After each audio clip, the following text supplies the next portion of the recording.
Momento Senac, um videocast que chega até você com assuntos atuais sobre gestão, saúde, gastronomia, arte, tecnologia, comunicação, moda e beleza de forma leve, descontraída e direta.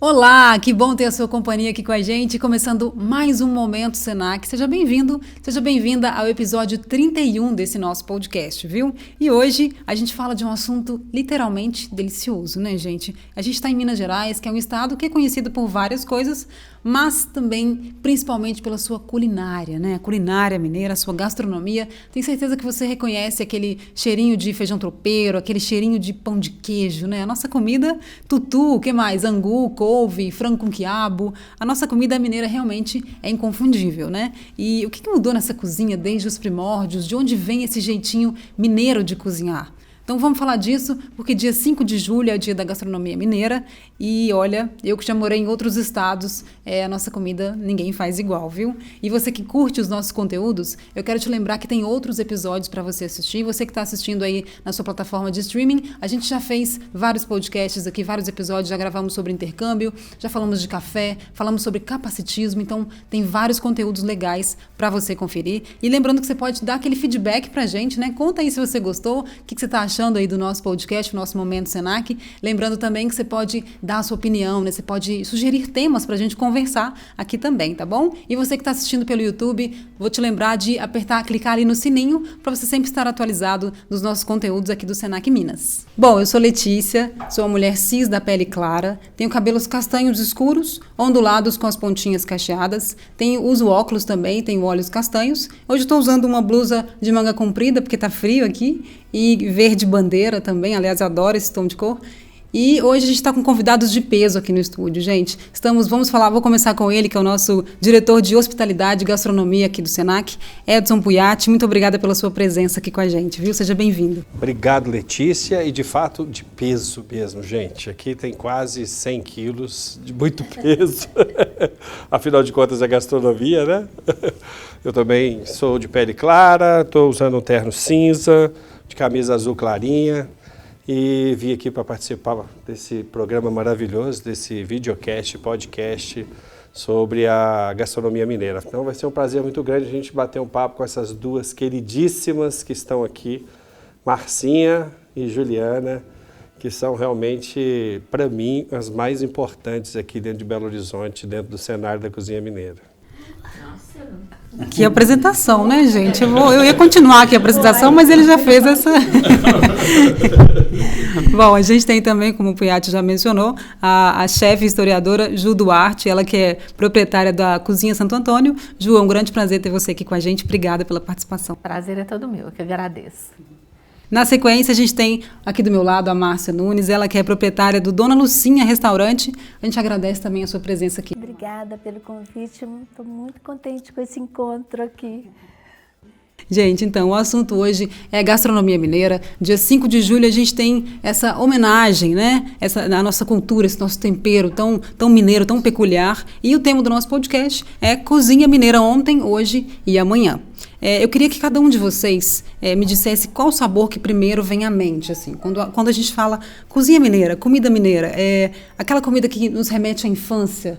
O que vem primeiro na mente, assim? Eu vou começar com você, Ju. Quando a gente fala gastronomia mineira, o que é a primeira coisa que te vem? Qual o prato que você se lembra? Lembro do tropeiro. Feijão tropeiro. Feijão tropeiro, que era um prato que minha mãe fazia muito e sempre em ocasiões especiais, né? Então, aniversário, eu lembro quando eu passei no vestibular, teve um panelão de feijão tropeiro. Então, acho que isso é uma coisa, e é um prato muito característico da nossa culinária, né? Mas é difícil escolher um só. É muita coisa, né, gente? Isso mesmo. É muito difícil, porque também a faz tropeiro. Será que a gente pode fazer um lombo também, né? Uma coisa puxa a outra. Né? Aí vai, né? Não para. E você, Márcia? A minha primeira lembrança de menina, assim, é muito clara para mim. A gente morava em fazenda. Mamãe no fogão a lenha fazendo doce de leite no tacho. Isso para mim é minha memória de tipo 2, 3 anos, assim, a primeira, então isso me marcou muito, essa imagem do fogão, do doce, do tacho, né, a primeira imagem que eu tenho. E eu convivi com cozinha mineira ao longo vocês imaginam tanto, né? Na nossa casa nem tirava a mesa, passava do café da manhã para o almoço para a manhã, para o jantar, e a mamãe sempre envolvida com cozinha. Então, como a Juju falou, é difícil esse filtro, mas eu pelo menos pincelo essa primeira imagem, sabe? Bom, só para contextualizar, Letícia, eu acho que é importante, a Marcinha é filha da dona Lucinha, né, que é um dos ícones aqui da nossa cozinha mineira, uma das nossas matriarcas, né? E aliás nós somos muito felizes por ter tanta gente importante, né, no cenário da cozinha mineira, né, Marcinha?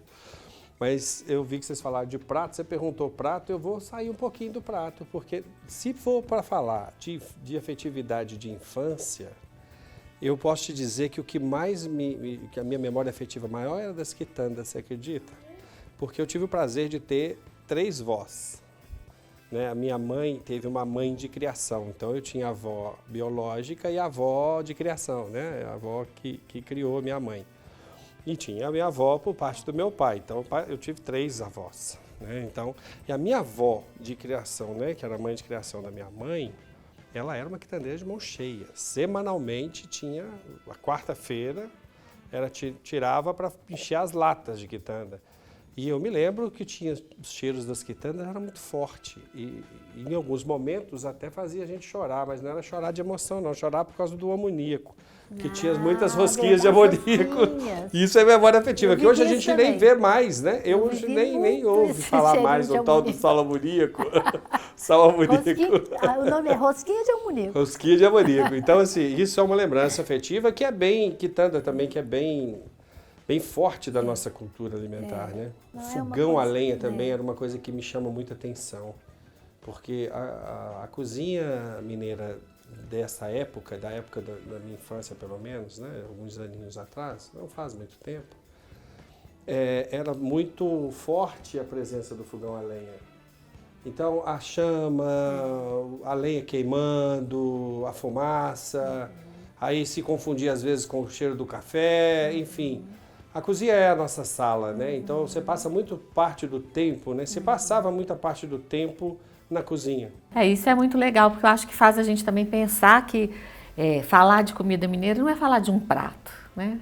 Você vê assim que a gente vai conversando, você descreve assim, é um cenário, é a família, é o jeito de receber. Então, isso eu acho que é uma coisa muito importante para a gente entender a comida. Né? A comida não é só um prato, não é um prato, né? É muito maior do que isso. Não é o prato. Para nós mineiros, eu acho que especialmente isso é muito marcante, né? Ju, você é historiadora, né? A gente até estava conversando sobre isso aqui nos bastidores. Você teve nessa função durante muitos anos, depois você foi para a área de publicidade, ficou um bom tempo lá também, e depois fez essa transição de carreira para a gastronomia. Eu queria que você contasse para a gente como é que foi essa jornada, assim, como é que começou essa paixão pela gastronomia? Ela sempre existiu? Como é que você casou o seu lado historiadora com o da gastronomia? Conta um pouquinho para a gente. Então, eu acho que, assim, a paixão pela gastronomia, ela é antiga, né? Eu sempre gostei de cozinhar e é muito interessante, assim, porque hoje quando eu olho para minha infância, eu tenho muita lembrança de comida, muita. Eu não tinha essa consciência de que eu tinha tantas memórias, né? Assim, eu pequenininha, vendo, né, o movimento na cozinha da minha casa. Eu não sou da roça, né? Eu sou de Belo Horizonte, então assim, mas a minha casa era uma casa com quintal e todo esse movimento, né? Não tem como, né? Era uma casa, uma família grande também, né? Nós somos 6 irmãos. Então, e uma família que eu falo assim, era uma família de gulosos, assim. Minha mãe, ela não era quitandeira, nem uma cozinheira, assim, né, muito dedicada. Ela cozinhava muito bem alguns pratos, mas essas coisas de quitanda, por exemplo, mamãe quase que tinha antipatia, assim, sabe? Ela falava assim, tinha uma amiga dela que ela falava assim, fulana tem uma mania de fazer quitanda. Então tinha uma coisa assim, então eu não tenho muito, né, assim, essa coisa assim da avó cozinheira também, não tinha. Então eu acho que é uma coisa assim, eu falo assim, é uma coisa muito minha mesmo e de muita observação. E eu comecei a fazer coisas, comecei a participar de feiras, isso assim, né, muito tempo depois, né, porque jovem eu cozinhava, juntava amigo, essa coisa toda. Eu decidi que eu deveria estudar, se eu queria entrar nesse ramo, se eu ia seguir esse caminho, eu senti que eu precisava de me preparar para ele, né. Porque até então era isso, fazia umas coisas, vendia, participava de uma feira, mas uma coisa muito na cozinha da minha casa. Quando eu comecei a fazer o curso, aí eu realmente fiquei apaixonada. Eu falava assim, gente, eu tinha sintomas físicos de paixão. O negócio foi assim, uma coisa, assim, eu fiquei muito envolvida com a história e realmente muito apaixonada. E aí eu decidi que eu iria sair, né? Eu trabalhava na Lápis Raros, que é uma agência de comunicação, dirigi a área de marketing digital lá. E aí eu falei assim, nossa, eu acho que esse negócio agora não vai ter volta mais não. Fiquei completamente apaixonada mesmo. Eu até tentei tirar ela de cabeça. Tentou, eu levei ele um dia para ver o imóvel onde eu ia alugar. Ele falou, você fiz é a casa falei assim, ô Ju, você é louca, você vai alugar esse negócio velho aqui, você tá doida. Falou isso, mas me ajudou muito, né? Foi. Nossa, eu botei um monte de defeito, porque eu sou muito perfeccionista. Mas foi área. ótimo, porque me deu eu falava noção assim, de realidade. Ju, não tem acessibilidade, tem degrau, tá não sei o quê. Eu sempre olhando pelo lado técnico da coisa. Não, mas aqui a gente vai fazer assim, que a gente vai dar um jeito. Ju, não tem. Não. E ela não teve jeito de eu mudar a ideia dela. Teimosa. Mas a casa, de fato, era e é e ficou ainda mais linda, né? Era muito linda. É uma esquina, né? Então, gente, a data do Dia da Gastronomia Mineira, né, dia 5 de julho, é uma homenagem ao aniversário do Eduardo Frieiro, que é autor do primeiro livro escrito apenas para reverenciar a culinária de Minas Gerais. Foi o primeiro livro, que é o Feijão, Angu e Couve, ensaio sobre a comida dos mineiros, né? E a Ju está escrevendo, né, Ju, uma dissertação sobre esse livro. O que você pode adiantar para a gente a respeito da sua pesquisa? De onde veio esse jeitinho nosso mineiro de cozinhar, que só a gente tem? Os temperos, né, os pratos, essa herança culinária riquíssima que a gente tem aqui em Minas Gerais. Eu acho que a grande contribuição do Frieiro, né, primeiro, é o fato assim, de que ele reuniu muitas informações sobre a história da nossa comida, né, desde o século XVII até os anos 40 do século XX, né, 40, 50.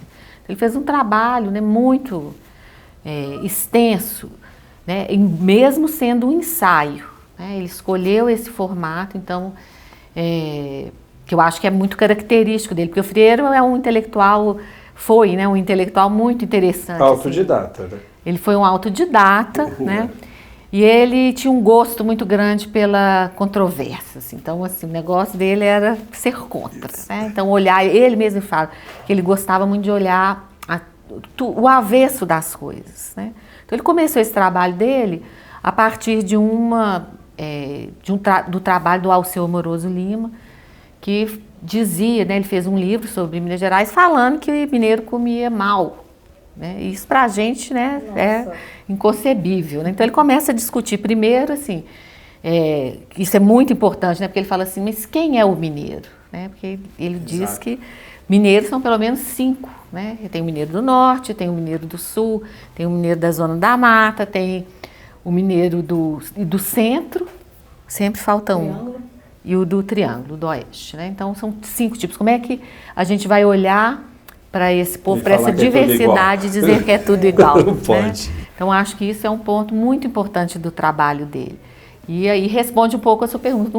Não tem de onde veio, né? Eu acho que aqui em Minas Gerais, até pela extensão do território, pela nossa história de ser um estado muito interiorano, né? Então, a gente formou uma cultura muito forte, né?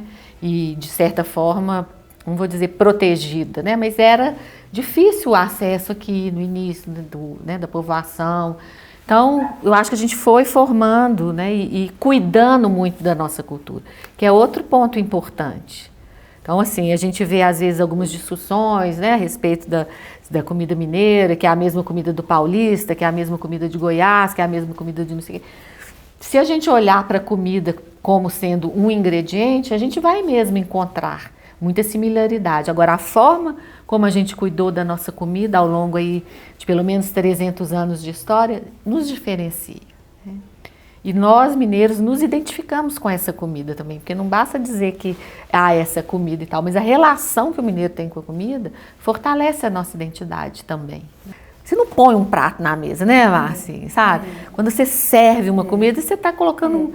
Você está contando história, você está servindo carinho, é muito diferente. Veio em mim aqui uma lembrança de uma frase que até a designer do nosso livro, a gente tem um livro que trata um pouco sobre a formação da cozinha mineira. E aí, nesse livro, há uma frase que a Ângela Dourado, que foi a designer do livro, ela cresceu essa frase, que chamou a atenção. E para linkar com a reflexão toda, baseada no freiro que a Ju acabou de fazer para nós, entre as montanhas de Minas, nem mais nem menos, apurou-se o seu tempero pela compreensão da síntese.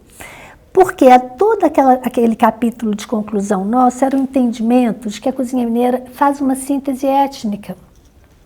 Justamente pela influência, o ciclo do ouro proporcionou, nesse ambiente montanhoso e longe do litoral, uma proximidade muito grande de 3 culturas, de 3 raças, de 3 continentes. Eu sempre pontuo isso, que eu acho isso riquíssimo, para dar um começo de compreensão para esse borogodó todo que a cozinha mineira tem, né? Então, você tem o índio nativo, o chegado do português, do administrador, que através dele vem uma influência de todo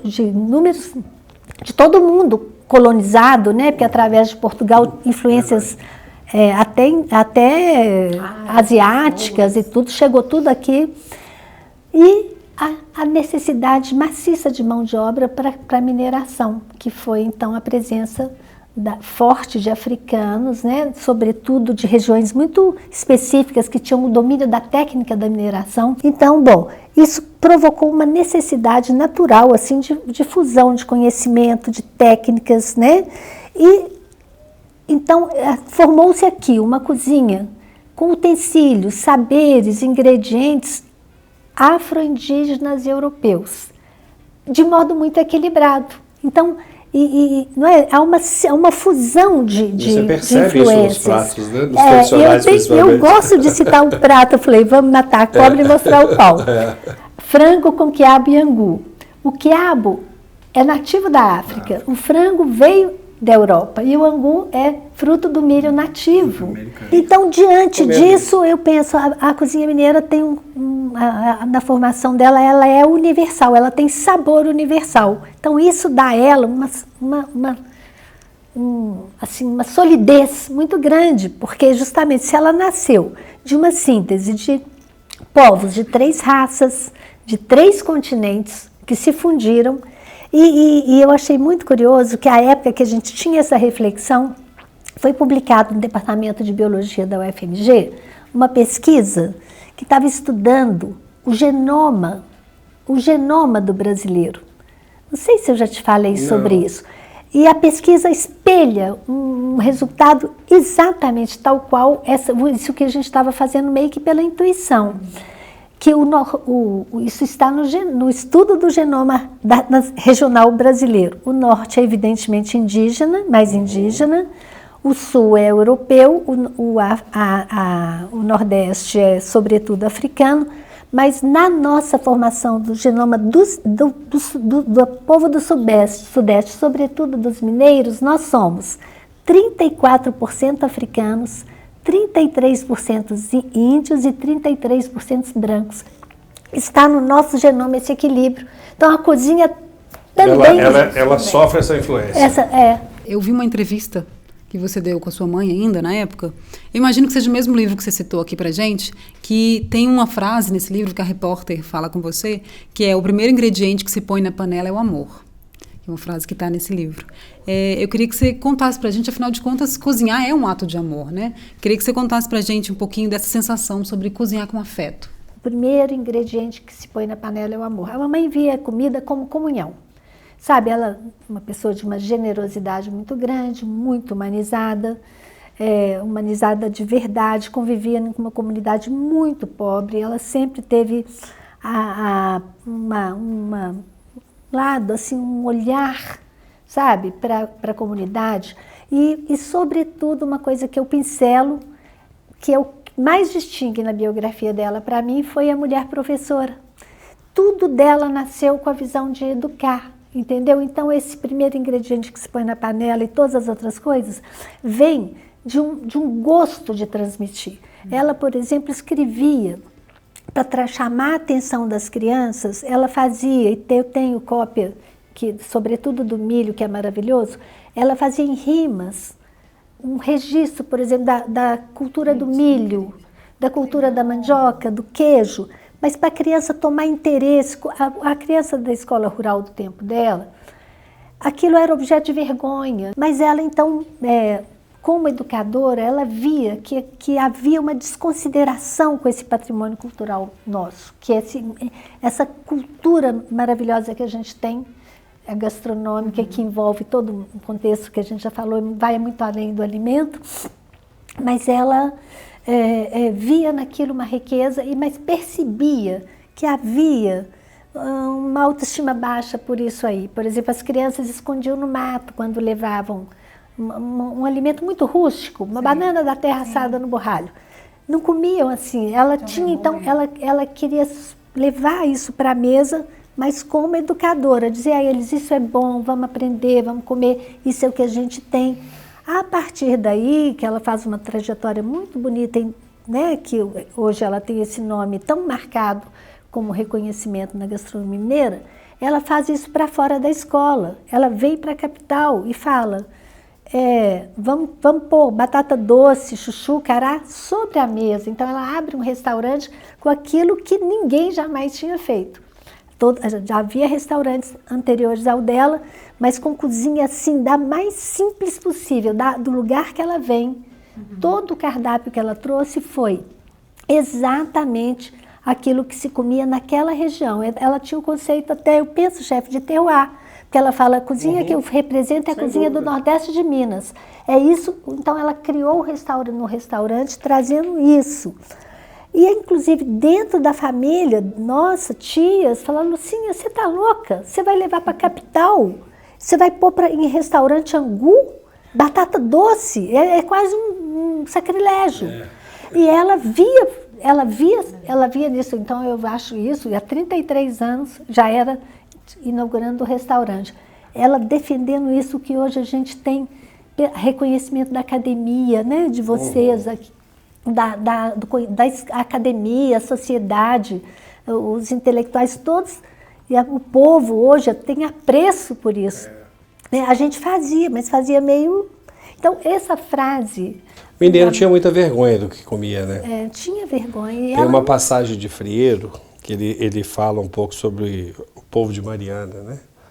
Que os marianenses, né, tinham apelidos de gaveteiros. Porque as mesas, antigamente, elas tinham gavetas. Eram mesas grandes com gavetas por dentro. E era muito comum chegar alguma visita, esconder a comida dentro da gaveta. É o mesmo. Então, tem várias versões e há pessoas que chegam a falar que é porque o mineiro não queria dividir, não queria esconder a comida. Mas não era vergonha do que estava comendo. Eduardo Freire... Ele relata isso, ele fala de Mariana. Ele fala de Mariana e fala que o povo de Mariana eram chamados de gaveteiros, e ele conta essa história. Que o mineiro, às vezes, ele ficava com vergonha de comer, de mostrar o que ele estava comendo. Ela não tinha vergonha, isso eu acho bonito. Isso é legal. E a história que a dona Lucinha conta passa um pouco por esses ingredientes, que eram que os alunos, que as crianças levavam para a escola para comer. Né? E as crianças, já como criança, escondiam isso. Já tinham vergonha. Ou seja, a gente tinha vergonha do nosso patrimônio cultural. Exatamente. Né? Isso, né? E naturalmente, se você tem vergonha, você vai deixando aquilo retido, aquilo tem uma tendência de morrer e de incorporar novos hábitos que não são nossos. Quer dizer, a gente estava no momento, assim, graças a Deus, o movimento todo é refeito, né? E claro que isso acho que um tem conjunto uma coisa assim também, né, que é pioneiro, né, na iniciativa da sua mãe também, é essa ideia de levar isso para o restaurante, né? Porque eu acho que mineiro também tem uma coisa que a gente cozinha tão bem, a gente acha isso, então assim, não, gente, eu vou sair de casa para comer comida mineira. Esse responde a sua pergunta, onde que está o amor, é aí. É mais que a comida, vai além disso. Mas você sabe, uma vez, assim, ela fez um evento fora do Brasil, foi muito, muito, muito grande mesmo, e ela foi muito reconhecida, e ela deitou. Falou, gente, às vezes eu fico pensando, como que eu pude ter chegado até aqui? Eu estudei muito pouco, eu sou professora. Eu tenho irmã que nunca saiu nem do cerro. Eu achei isso de uma riqueza. Ela falou assim, como que eu posso ter chegado até aqui? Aí eu achei que essa pergunta que ela estava se fazendo, ela fez em voz alta, e eu ao lado. Eu fiquei aguardando, sem falar nada, também pensando. Ela falou assim, eu sei, eu nunca tive vergonha de errar. Então a mamãe era uma mulher sem vergonha. Márcia, sua mãe, né, Dona Lucinha, ela é considerada dentro e fora do país como a maior representante da cozinha raiz de Minas Gerais. Na sua opinião, qual que foi o maior legado que ela nos deixou? Eu creio que a mamãe marcou uma época, sabe? Marcou, porque ela faz 4 anos da passagem dela. Eu me surpreendo a cada dia com pessoas que falam dela, falam do trabalho dela. Ela marcou, ela criou, ela deixou uma pegada na passagem dela muito forte. E é associada à cozinha, à preservação de uma cozinha que ela sempre quis defender, divulgar, valorizar, né? Que é a cozinha da formação, a cozinha que formou a nossa, né, pratos que estão na formação da nossa cozinha. Eu acho, falar da mamãe mexe muito comigo, porque ela é de uma intensidade muito grande. Eu tive muita dificuldade, inclusive na parceria do texto com ela, nesse livro, porque eu falava como falar na primeira pessoa, essa mãe tão assim, vibrante, né? Mas, inclusive, o texto só fluiu no momento que eu comecei com uma frase que veio assim, sou uma mulher dada a usar. Na hora que eu escrevi isso na primeira pessoa, então, é uma mulher dada a usar, em todos os aspectos, sabe? Mas sempre regida por uma humanidade rara. Então, eu acho que isso tudo foi compondo uma personalidade inteligente, criativa, afetiva, amorosa, humanizada. Então, e uma grande mãe, tanto que toda a equipe que trabalhou no restaurante nos 30 anos que ela ainda viveu, agora depois já sem a presença dela, todos iam a ela tomar bênção. Ela entrava, ela abençoava, ela fazia sinal da cruz em cada um deles, e todos a tinham como mãe, assim, isso na equipe rotineira, assim. Então isso não é comum, você encontrar essa grande mãe, né? Então o legado dela está nesse modo afetuoso com a vida, generoso de ser, está na alma dela, eu acho. Porque o que ela fez poderia ter morrido na praia, proteger um pouco a tradição da comida mineira, mas ela perpetuou como uma pessoa grande, assim, grande do ponto de vista humano. Então, isso e como uma pessoa externa, eu ainda diria para você que o legado que ela deixa também, na minha opinião, e que eu carrego isso comigo sempre, o respeito ao ingrediente. Eu acho que ela passava isso de uma forma muito sutil. Defendia mesmo. Mas o respeito mesmo, principalmente nas passagens dela. Você vai esconder isso por quê? Vem cá que se a gente pegar o seu com o seu e mais o seu, a gente vai fazer um negócio bem bacana para todo mundo comer. Então ela valorizava o ingrediente, né, de uma forma... Ela acreditava naquilo que ela fazia. Independente de ser uma abóbora de porco. Eu acho que é essa passagem dela, né, da cozinha doméstica para essa cozinha comercial e que está aí acessível para as pessoas, sem pompa, né? Ela conseguiu levar aquele ambiente, na né, mesma da casa, simplicidade da cozinha que era do fundo da casa. Ela pôs na mesa. E tornou isso acessível, né? Ofereceu isso sobre a mesa para o mundo, de certa forma. Porque você está na capital, né, de um estado como Minas Gerais. Então, ali estava ela. Quem chegava via, era isso que vai comer, não vou para outra coisa. E, inclusive, para testemunhar muito ainda essa força dela, a gente tem um projeto antigo até de fazer uma estátua em bronze, né, dela. E foi realmente esse sonho, assim, está sendo realizado agora. Nós vamos inaugurar agora na Semana da Gastronomia Mineira e, por sugestão do Leônidas, o secretário de Estado de Cultura, ela vai ser instalada no Mercado Central. E, a princípio, o projeto todo era colocar as portas do restaurante, mas a gente está levando para o mercado, quer dizer, num lugar do mercado onde diz tanto da cultura, ecoa a alma, pulsa a cultura. Então, está todo mundo convidado, dia 8 De julho, 8 né? de julho, sábado. 10 da manhã, na porta do Mercado Central. Vai ser E eu vou show. trazer, nós vamos trazer... E tá linda, viu? Tá linda. Nós vamos muito trazer original. o congado do cerro, né? Isso. Fazer um barulho lindo, bem catopê, viu, Juju? Todo Pode mundo lá. preparar uma versão do podcast lá ao vivo. Vamos fazer. Então vamos lá, gente. Dia 8, né? 8 de julho. 8 de julho às 10 da manhã. Puyat, eu vi você falando eu acho que foi em uma das suas entrevistas, que o que as pessoas comem fala um pouco da sua cultura. Como é que é isso? Conta um pouquinho pra gente. Você acha você falou que você sempre chegava na cidade, você ia até a feira e tal? Tem uma frase célebre que eu sempre uso, principalmente quando eu estou conversando com os alunos e tudo, é que, assim, se você quer conhecer o seu povo, você tem que saber primeiro o que ele come. Os hábitos alimentares diz muito sobre as pessoas. Né? Você vê o que a gente está falando aqui sobre o mineiro. Né? A cozinha mineira tem essas características. Come-se muito, mesmo que de forma simples, mas a comida é farta, ela satisfaz, ela tem equilíbrio. E muitas das vezes, em muitos lugares que você passar, o anfitrião ou a anfitriã acaba falando com você assim, olha aqui, leva isso aqui para a viagem para você comer no meio do caminho. É muito mineiro que é a matula, isso, né? Que é o embornalzinho. Mas não é?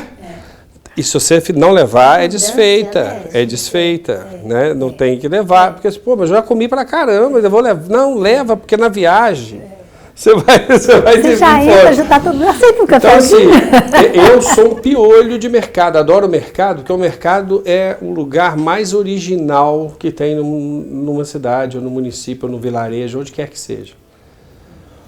Porque ali está todo mundo de forma extremamente natural. É diferente, e quando eu falo mercado, estou falando de uma feira, de coisa popular, né? de mercado de alimento, de feira. Os mercados são maravilhosos. Ali eu não entro com um olhar só para ver a comida, ver o que tem. Obviamente que eu vejo como que as comidas são. A última vez que eu fui agora foi no Peru, em Arequipa, e eu tive a oportunidade de conhecer o mercado de lá. E aí eu fico analisando vários aspectos, não só os ingredientes, mas como que as pessoas carregam esses ingredientes, como que elas escolhem aqueles ingredientes. Arequipa, por exemplo, está a 2.400 metros de altitude em relação ao nível do mar. E me chamou a atenção por olhar o mercado lotado de frutos do mar fresco. E muitos, vieiras. Eu falava assim, cara, o que é isso? Mas como assim se está 2.400? Puyat, é 1 hora até chegar no mar. Então tem uma estrada que chega até na beira do mar, com 1 hora de carro você está lá. Olha que maravilha. Quer dizer, deve ser, eu não cheguei aí para ver. Então, eles estão a 2.400 metros de altitude e tem frutos do mar fresquinho. Então, é uma cultura. Claro que tem outros hábitos também que faz parte da cultura deles, mas isso tudo nos diz quem eles são, o que eles comem, né? Exato. Como que é a cultura deles, a forma de comer, é muito legal. Você acha que já é o momento da gente pensar na cozinha mineira tradicional, numa cozinha mais contemporânea? Eu acho que já está passando da hora. Sabe por quê? A cozinha mineira já é conhecida mundialmente. Os seus pratos tradicionais, eles vão ser eternizados para sempre. E jamais vão poder sair do nosso radar, né? Mas pensar numa cozinha... O mundo precisa de coisas novas, a gente busca coisas novas. Você é dona de restaurante, você sabe disso.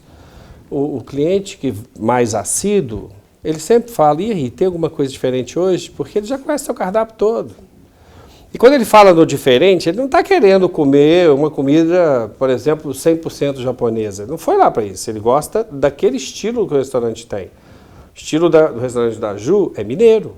Mineiro bem, assim, eu diria, que respeita muito os aromas e sabores e os modos de fazer da cozinha mineira. Agora, se o prato é mineiro tradicional, é outra história. Mas a pessoa que comer ali vai sair com uma impressão de estar num restaurante que representa aquela comunidade. Mas leva a experiência mineira. E hoje a gente tem algumas coisas que chama de releitura, a gente chama de... Tem vários nomes, né? Tem releitura, tem uma série de formas que você tem de trabalhar, ou até mesmo de criação, porque criar prato, Letícia, é um troço mais difícil do mundo. Se fosse fácil, eu vou falar com você que eu acho que eu seria milionário, porque você criar algo que ninguém nunca fez e nunca viu é quase impossível, entendeu? Não é simples assim. Mas você pode fazer releituras, né? Agora, no mês de agosto, eu vou fazer uma apresentação em Floripa, que vai ser um encontro das cidades criativas. Vai ter um encontro das cidades criativas da gastronomia pela Unesco lá. E eu vou representando Belo Horizonte, né? Fui a convite da Belo Tour, né? Pelo Bofa. E aí eu falei, caramba, como que eu vou levar Belo Horizonte, uma cozinha típica de Belo Horizonte, contemporânea, um pouco diferente, para dentro de um festival desse, de um evento de encontro de cidades criativas? Porque eu não vou levar o prato na íntegra, daqui para lá. E aí eu falei, cara, primeiro entender quais são os pratos verdadeiramente belo-horizontinos, né? Eu falei, cara, então eu vou levar o fígado com jiló, que é extremamente arrojado esse prato. Desafiador. Desafiador. Né? Não é um prato que todo mundo gosta, como fígado, víscera. Não. Você tá entendendo? Né, o do jiló. Aí, brincando em casa e tudo, eu resolvi fazer. Eu falei assim, cara, eu lembrei eu sou de uma base de cozinha francesa, né? Eu tive o prazer de ter sido formado com uma base de cozinha francesa, que foi um legado que Lucien Yutes deixou para o Senac. Lucien Yutes foi isso eu acho que poucas pessoas sabem, né, dessa história em relação ao Senac, mas o Senac foi pioneiro em formação profissional em hotelaria e gastronomia na América Latina. Não estou falando em Minas, em Brasil, não. Na América Latina. O Lucien Yutes era um francês, quase alemão, morava bem na divisa da França com a Alemanha, em plenos períodos de guerra, e ele foi contratado pelo Copacabana Palace de 1950 a 1960. Ele ficou 10 anos como chefe do Copa, no Rio. Em 61, o Senac contrata ele e monta a escola de gastronomia aqui em Belo Horizonte, para começar a formação profissional. Você pensa aí, em 61. Ele já tinha um francês nato de cozinha de hotel 5 estrelas, que era o Hotel Copacabana Palace. Ele tinha uma formação de grandes chefes na França, o Lucien. E aí ele começa, então, a formar pessoas. O Ivo Faria foi aluno e num dos livros do Lucien, o Lucien retrata que o Ivo foi um dos melhores alunos que ele já teve. E Lucien fica aqui, então, até 1983, se não me engano, foi quando ele faleceu. E eu peguei bastante disso, porque eu comecei a minha carreira em 85, foi logo depois que ele faleceu, então eu consegui pegar, assim, o auge do aprendizado francês. E só para ilustrar a questão da cozinha francesa, e voltando lá no fígado com jiló, a gente fazia muito foie gras, que hoje é super condenado pelo formato que é, então tinha os patês de foie gras. E eu falei, cara, eu acho que eu vou fazer um patê de foie gras, mas não vai ser de foie gras, vai ser de fígado de boi. E eu fiz, então, uma mousse de fígado de boi, e fiz uma versão de uma trufa de fígado. Desidratei o jiló, fiz um pó de jiló, que ficou maravilhoso. Então, depois, eu peguei essa mousse de fígado, passei pelo jiló em pó, e logo em seguida no cacau 100%. Virou uma trufa maravilhosa. Que delícia. E aí, eu experimentei e falei, cara, ficou um negócio diferente. Você criou primeiro, mas isso é releitura. O fígado com jiló já existe, né? Eu não estou inventando. Eu quis fazer uma desconstrução. Eu estava procurando esse nome. Você desconstrói o prato. É uma desconstrução do prato original, mas os ingredientes estão ali. Entendeu? E de fato ele traz o sabor impactante demais. Você come, sente um gosto fortíssimo do fígado. Logo em seguida vem o jiló com o amargor dele e o cacau só dá uma quebrada. Porque o cacau é filhotinho perto de um fígado e de um jiló, né? Então, assim, é muito potente. Então, esse trabalho, eu considero isso como uma cozinha contemporânea. Eu posso trabalhar, eu fiz um bombom, mas poderia ser outra coisa. Né? Você usou seu conhecimento com técnicas diferentes. Entendeu? Então, eu acho que é possível fazer isso, porque nós temos uma gama de ingredientes, Letícia. Isso é que me chama muita atenção. Tem coisas que a gente não conhece ainda e que se come. Então, tem lugares que você vai que você fala, não acredito, eu nunca vi isso, se come. Isso, eu estou falando de Minas, né? Se eu falar de Brasil, então, gente, aí acabou. Eu digo o seguinte, a contemporaneidade na alimentação, ela não pode perder suas raízes. Eu acho que senão a gente perde a identidade, isso é muito sério. Tirando um pouquinho desse foco, um lado mais realista aqui da gastronomia, de falar de comida, de culinária, uma estatística não muito positiva do Brasil é de que, embora a gente seja um dos principais produtores, né, de alimentos do mundo, a gente é um dos que mais desperdiça comida também. De acordo com o IBGE, 30% dos alimentos produzidos no país são jogados fora, é o equivalente a 46 milhões de toneladas de alimentos por ano. Eu queria saber como é que vocês enxergam isso, assim, como é que a gente pode reduzir, se é que a gente tem alguma resposta, alguma solução para isso, né? A cozinha mineira, de um modo geral, é uma das mais sustentáveis que existe. Então, você pegar a cozinha mineira da roça, Marcinha, que é essa que a gente falou aqui no início, Tem toda a razão. você não perde nada. Tudo é reaproveitado. Até o berro do porco, se bobear, você aproveita ele. Entendeu? Tudo é reaproveitado. E de forma muito sustentável. Essa questão de jogar talo fora, jogar casca fora, essas coisas, isso é uma coisa mais modernista que faz com que a gente realmente faça um desperdício grande. Mas a essência da cozinha mineira, ela é autossustentável e é uma das mais sustentáveis que eu conheço. O que desperdiça são as pessoas que trabalham, da forma que as pessoas trabalham, que optam por trabalhar. A gente tem um dos pratos mais icônicos da nossa cozinha que chama mexido. O mexido é uma mistura daquilo que sobra, mas é uma sobra limpa, não é a sobra do prato, porque a sobra do prato vai para o lixo. Poderia estar alimentando uma outra pessoa. Então a gente precisa, de fato, ter uma consciência maior voltada para isso. De fato, há muito desperdício. Agora, o maior desperdício, Letícia, às vezes não está dentro da cozinha. Ele começa lá no produtor, que não tem tanta informação na hora dele colher o produto e mandar para um entreposto. Esse transporte que sai do entreposto até uma venda, já perde mais ali um tantos por cento.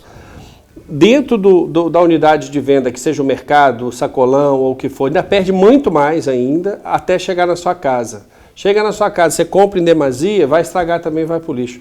A gente perde 60%, 70% dos alimentos que a gente produz hoje, sem sombra de dúvida, por negligência, por desconhecimento, por forma de tratamento do alimento. Você vai em alguns sacolões, você vê que as verduras estão jogadas de qualquer jeito, entendeu? Aquilo é um desrespeito ao ingrediente.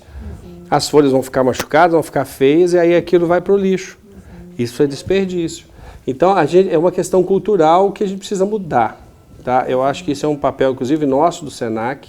Dentro de sala de aula, eu trabalho muito isso, de falar com os alunos, de ter essa consciência de aproveitamento integral dos alimentos. Eu guardo todos os talinhos de salsinha na minha casa, sabia disso? Porque talo de salsa você joga fora. Talo de cebolinha, que às vezes você não vai usar, eu guardo isso na sacola, lavo depois de higienizado, eu ponho na sacolinha e deixo congelado. Quando eu vou fazer os meus caldos, vai tudo para a panela. Então, por isso que é importante capacitar, de fazer um curso, de estudar, de entender, porque aí você já vai seguir uma linha de com menos desperdício. Eu acho que isso que você falou, assim, vou dar um exemplo assim, na prática, né, de como que a gente trabalha isso lá na Cozinha Santo Antônio, que hoje eu posso dizer assim, que cerca de 80% dos ingredientes, eles vêm de pequenos produtores. Né? Então, isso é uma forma assim, da gente contribuir para que essas pessoas que estão no campo, elas tenham para onde direcionar o produto delas. Né? Eu acho que é muito importante, né? Porque traz um entendimento de aonde, né, que o restaurante pode se inserir nessa história. Isso, e qual o papel do restaurante hoje para fazer isso? De vocês, Na verdade, a academia, pensando nisso, na coisa da educação, a academia, o produtor e o dono de restaurante, se esse diálogo ocorrer, muito pode se fazer em prol do aproveitamento, da saúde, da sustentabilidade. E aí o Piatti falou uma coisa também do jogar a coisa fora, né? Logo quando eu abri, tinha muita gente que reclamava da quantidade de comida. falava assim, gente, eu não vou encher o prato. Esse Se mineiro, vocês isso quiserem, é um defeito de fábrica do se mineiro. você quiser mais, você pede. Então, assim, hoje eu escrevo lá no cardápio dos pratos executivos, dia de semana, tá lá assim, pode pedir reposição. Mas não vou encher o prato, eu tô porque brincando aqui. quem come... É defeito de fábrica do mineiro esse exagero. Eu pelejo no restaurante, mas é generosidade. Vem tudo muito e joga. Aí eu falo, não põe, não precisa. Pode repetir. Nós estamos vivendo exatamente. Aí acabou assim, né? Assim, eu acho adianta, que eu amanhã vai acontecer de novo, porque isso é defeito de fábrica. Já que a gente está nesse assunto, qual que vocês acham, na opinião de vocês, que são as tendências para a gastronomia de agora em diante? As maiores tendências, assim. Bom, ontem eu até acabei de falar que ontem saiu a lista lá dos melhores restaurantes do mundo. E a tendência que eu vejo atualmente hoje é a cozinha latino-americana com asiática. A nossa cozinha é uma cozinha muito rica. Então a gente está no auge dela, entendeu? Cozinha latino-americana e até mesmo asiática. A gente vê que a gente tem sofrido muitas influências asiáticas, inclusive na nossa cozinha mineira, né? Elas estão aí. A comida asiática ela é tida como uma cozinha muito saudável, né? Sempre foi, né? E são tendências. E eu acho que é uma tendência mesmo, que veio para ficar. E aí se a gente vai entender o porquê, né, eu acho que tem muito a ver com essa questão que a gente tem falado aqui também, da valorização do ingrediente, né? De você entender aquele ingrediente, você colocar ele, deixar ele aparecer, deixar ele ser protagonista no prato. Né? Eu acho que isso é uma tendência importante e que ela extrapola o prato. Eu acho que tem esse entendimento do que é você cuidar do ingrediente, como que, né, o que a cultura que vem junto com aquele ingrediente. Eu vejo uma tendência, por exemplo, muito forte nascendo, que a geração nova está tirando carne. É quase deselegante hoje comer carne. Na Europa já é deselegante. Então a cozinha está passando por uma transformação. Então nós, com essa diversidade que a gente tem de temperos, essa cozinha que você citou, latino-americana e asiática, a gente tem como atender gastronomicamente, porque a gente tem tanto tempero, tanto saber para fazer, não precisa de complexidade, é um bom refogado, um urucum de qualidade, um alho fresco, né? Ora pronobis em abundância, mas eu acho que a tendência é a redução mesmo nessa geração que está chegando. Eles são muito éticos com a vida, muito, e eu acho, e a cozinha mineira nisso padece, porque 90% dela é carne. Porco, então, né, Puiati, a gente tem... Mas você fala isso, mas por outro lado, né, o tanto que a gente tem de legumes, de verduras, aí a gente tem esse outro, a gente não vai morrer na praia, porque a gente tem como segurar essa tendência. Puiati, para finalizar, eu queria que você contasse para a gente como é que o Senac contribui para a formação de profissionais cada vez mais capacitados nesse nosso setor aí de gastronomia. Exatamente, né? A capacitação, ela vem da educação, da cultura, do respeito ao ingrediente, da técnica de preparo. Isso é base para qualquer formação em qualquer área. Então, o Senac ele tem como primazia cuidar desses pilares da formação profissional. Independente se for um curso básico, uma especialização, ou até mesmo um curso superior, uma pós-graduação que a gente tem, esses pilares de respeito ao ingrediente, de técnica, de pontos, de entender os processos, eles são base. Uma das coisas que a gente mais briga, eu questiono isso na sala, o Ju vai lembrar disso, porque os alunos chegam em sala ávidos por aprender a fazer pratos, a cozinhar. Qual que é a receita? Você vai me dar a receita? Eu não estou aqui para dar receita. Você pega no YouTube, você pesquisa na internet, tem milhares de receitas por aí. Você não tem que preocupar com a receita, você tem que preocupar com a técnica e com o ingrediente. A receita é consequência. Entendeu? Então, eu acho que assim, uma das premissas na formação, para quem quer aprender, é exatamente querer aprender a conhecer o ingrediente, a conhecer a técnica, conhecer de processos, para poder depois pensar em receita. Receita é consequência, né, Ju? Sim. A receita depois, ela flui, ela acontece. É aí que entram as releituras. Você não sabe de onde vem, né, na hora. Eu vou fazer isso com isso, não preciso nem ficar lendo. A partir do momento que eu tenho esses conhecimentos na mão, porque os nossos pais, minha mãe, por exemplo, eles não tiveram formação, Marcinha. Dona Lucinha não fez um curso de gastronomia, tecnólogo, fez? Não, né? Eu não tinha isso, né? Pois é. Mas cozinhava melhor que qualquer chefe profissional. De forma que empírica e do dia a dia. Opa, eu fiz assim, não deu certo, é no tentativa e erro. Agora eu faço assim. É o tempo inteiro você percebe. Eu cansei de fazer isso. Eu sou uma pessoa que eu percebo demais quando alguém está cozinhando. Você tem que ter, lógico, tem que medir, pesar as coisas é importante. Mas o fazer tem que estar gravado. Porque aí já é processo, né, Ju? Aí já é técnica. Não dá para ficar olhando, agora coloque o sal. Não dá para ficar fazendo isso, entendeu? Mas isso é só mais tarde, né? No começo é preciso de maturidade para chegar nesse ponto. Não, precisa ter foco, precisa de fato entender a cozinha, né? Eu acho que acima de tudo tem que entender a cozinha. Esse é o papel nosso educador. Ótimo, gente. Esse foi um programa sobre gastronomia, né? A gente chega ao final, só que a gente falamos de sustentabilidade, falamos de respeito, falamos de amor, falamos de saudade, cozinha com afeto. Então, quero agradecer a presença de vocês aqui, que eu acho que foi uma aula, né? Foi muito rico isso aqui hoje.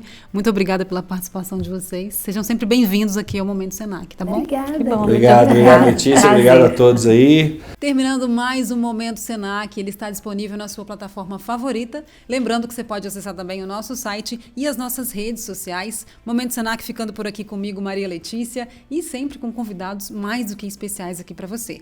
A gravação, a edição e a finalização desse programa é de Evandro Gangana e Maíra Franco. Tchau, tchau e até o próximo episódio.